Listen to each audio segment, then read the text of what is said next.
Hi, I'm Alan Akana. I am a native Hawaiian, author, artist, and also a pastor. I wrote a book called The Volcano Is Our Home, 9 Generations of a Hawaiian Family on Kilauea Volcano. I also watercolor the flowers of Hawaii, and I'm a pastor in the United Church of Christ. When I began writing the book, it was really just about learning about my family.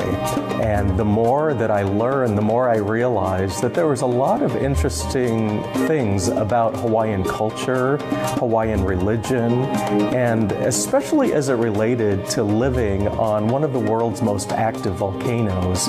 I didn't know it at the time, but for between 1,500 and 2,000 years, my ancestors had lived on this volcano, and they had developed a life and culture in relationship to the volcano. And some people think, oh, relationship, that really, applies to people.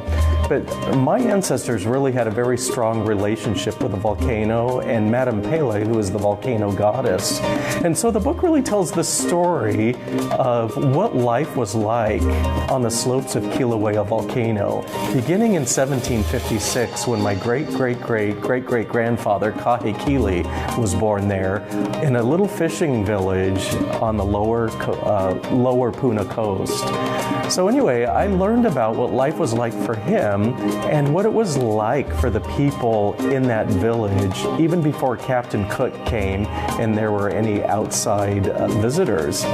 Because before his generation, none of the Hawaiian people had ever had any contact with anybody outside of Hawaii.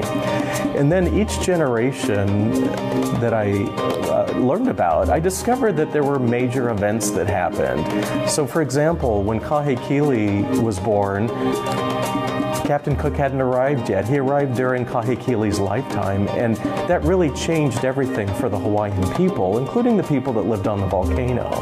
And then the next generation, when his son Kawekila was born, Kamehameha was uniting all of the islands, and that really had a major impact on Puna, where the volcano is located, in many ways that a lot of people don't even realize. And then each generation had something very major happen like that. And so the book really walks the reader through what life was like during this fascinating period in Hawaiian history, and what some of these changes were that took place that really changed the life and culture of the people that lived in Hawaii. So I decided to put some pictures in the book. This one here is of my great-great-grandfather, Harry Keli'i Ho'omalu. He was actually a police chief in Kalapana, which is on the slopes of Kilauea volcano. And his wife, my great-great-grandmother, was called Keaka Keli'i Ho'omalu as well. He was called Tutu Man by his grandchildren and great-grandchildren, and she was simply called Tutu, which means grandmother or grandparent in Hawaiian. They were both full-blooded native Hawaiians, and they raised my dad's brother and sister, Poli and Darling. I loved learning stories about them because they were both born back in the 1900s, and yet she lived until 1959, just the year before I was born. So most of my cousins knew her very well, and to me it was unusual knowing people that actually knew their great-great-grandparents because I had never met them. I'd only known one grandparent in all my life.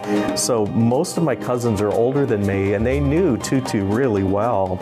This picture here is of my great-grandfather, Wong Sing Akana, and he's holding the hand of my father, Henry Ale Akana. So one of the reasons I like this picture, it's one of the few pictures I've ever seen of my great-grandfather. He's the one that actually raised my father along with his wife, Kailianu Kaupuiki. So my dad was hanai'd or adopted by his Chinese grandfather and Hawaiian grandmother. They raised him in the same neighborhood as his parents, who were my grandparents, but he always thought of them as being the parents who raised him. On the next page, I have a picture of my grandfather. So this is my dad's father. He's in his World War I naval uniform, and his was a pretty remarkable generation because he was actually born in the territory of Hawaii, and then soon after he was born, it became actually, I messed up there. He was born in the 1800s, back in the days when Hawaii was a territory of the United States.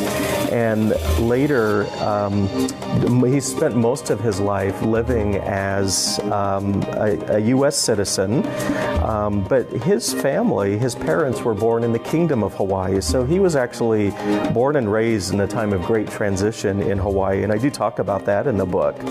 Over here on my left, there's a picture of 5 generations of Hawaiian women, and the woman sitting in the middle is my great-great-grandmother, who I referenced just a moment ago, who everyone called Tutu.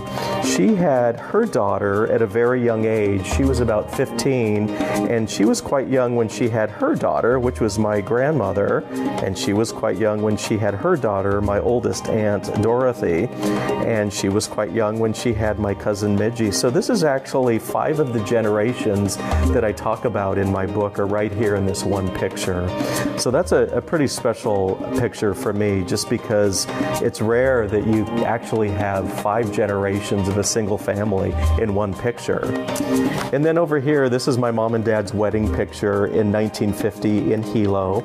My mom moved from Montana to the Big Island of Hawaii in 1947, and then soon after that met my dad and married him.